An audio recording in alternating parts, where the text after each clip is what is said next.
मुची प्रार्थनान हेच मुचे मागणी, हीच मुची प्रार्थनान हेच मुचे मागणी.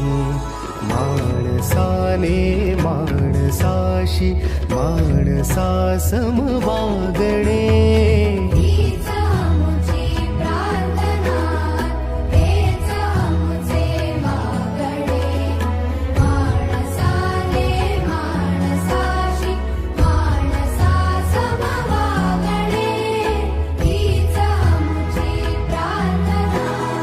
धर्म जाती प्रांत भाषा वेश सारे सम